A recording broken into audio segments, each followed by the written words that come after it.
also this thing that made you stand out so well to such an extent where you'll bag so many jobs? Because this is just basically mastering this particular art. Because at the end of the day, you want to get jobs because this is an actual job. Yeah. So what are some of these things that you've done to be able to cut above the rest, to become so unique, to become so good at what you do?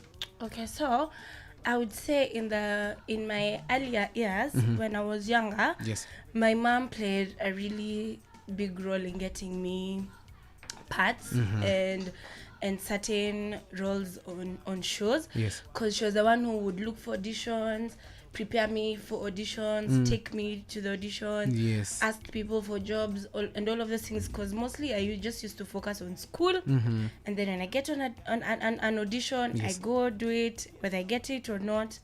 Yeah.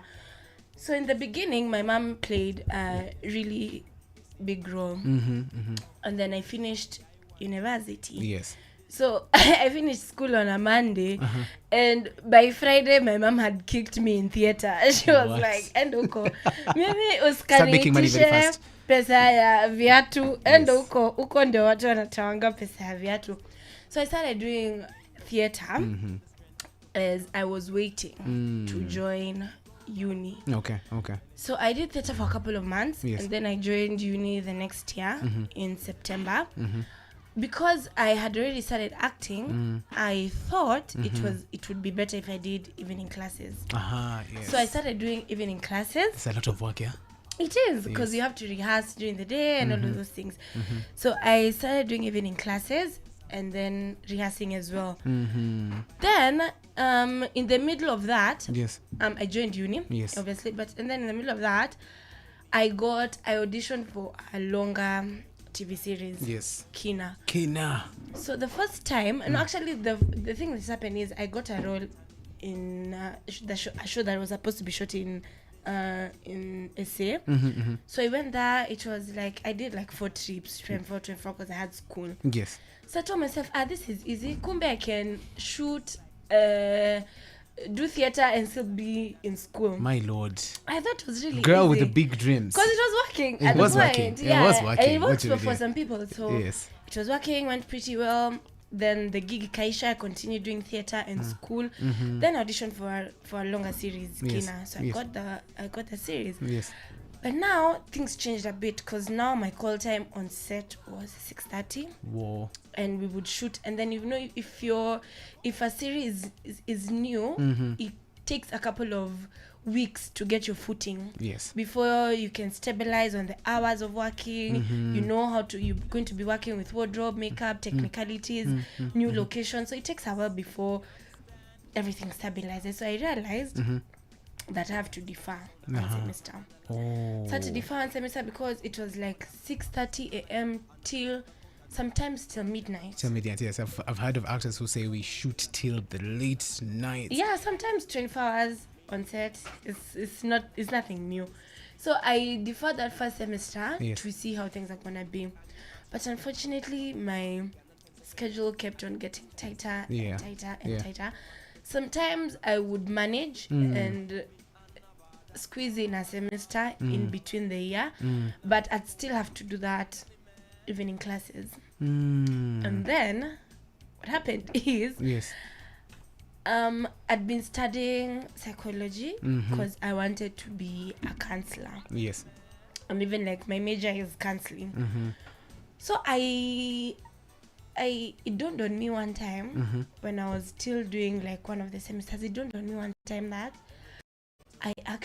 there's not a single day in my life that I will be anybody's therapist or counselor because of who you are in this country, because of who I am. Yes. First of all, as a therapist, you're not supposed to wear colorful clothes. Like in your office, even when you see movies and everything that have a therapist, you'll not see them in the yellows and pinks and oranges. You'll see them in nude colors, earth tones, the blues, the black. So there's a method. Yes, it has to be, because you can't be there with your flashy jewelry, can't be there with looking like all vavavoom, because if you're a therapist, I need to I need to be comfortable to talk to you. Yeah. It means I need to be able to imagine you in my situation. I Okay. need to see you as normal as you can be. Yes. So the moment you look flashy, I will It throws you off. As like a patient, if I look at you, I'll be like, we are telling shida zangu. Yeah, you look like your life is so. You look at you in your yellow. You're so happy. Unless the patient is colorblind. Unless you're colorblind.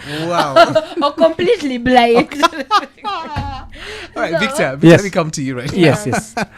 I want you to talk to me about, before we can go on a break in just a bit. Yeah. Yes, fast forward, you're in Nairobi, you're Yes. chasing your dreams. Yes. Did it ever get better? And if it did so, when did this money start coming in? Well, it took time for me to start really earning through this craft. Yes. It took time. After whatever happened, I was so determined. I went through the audition. I passed the auditions. Then we started traveling theater, which is the set books bit. So we'll travel, make some small amounts of money. Then after that, of course, I felt that it was time for me to go to the next level. And for an artist, the next level is film and public theater. So that's when I joined public theater at Alliance, where we used to act. And also I started getting gigs. But when I started getting the actual money, so remember, I started the acting journey since 2012. Okay. But when I actually started getting actual money, how would I put it? Good money. Money that makes sense. Money that makes sense was when we had some contract for the VODs. Okay. Where we were doing VODs, short clips, pay to view. Then now I started to enjoy at least money. I was able to upgrade my house, to buy stuff. Then later on, when we launched Mkisi Mkisi, which is what we started to do, online vines, we started to get endorsements, and through that, the online thing, I got adverts. I've done adverts for various companies. I was actually flown to South Africa. Damn. You two have something in common. You've been to South Africa.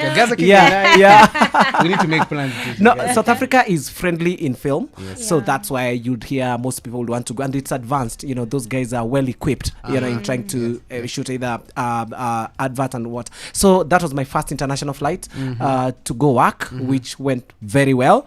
So since then, we started doing shows. Now we launched Kisi festivals and also the Crony Productions. So when we began Crony Production with other 5 directors, we have Dennis Ndenga, we have Nick Kwach, we have Cyprian Osoro, we have Betty Nyatuga, and also the people who are with us now, the likes of Sindhu, are helping us push the dream. Now you can tell that this thing is paying. It is paying now. I mean, we are comfortable. I'm comfortably living off the craft. I love that. Yeah. So there is nowhere I'm working 8 to 5. Yes. I had a job radio which I had to quit because of schedules. I could, I can't manage to wake up in the morning. Yeah. By the time I'm done with radio, I'm totally exhausted. Yes. So I'm not productive through the day. And you have a whole job. Yeah, I have a whole job to do. And when it's your craft,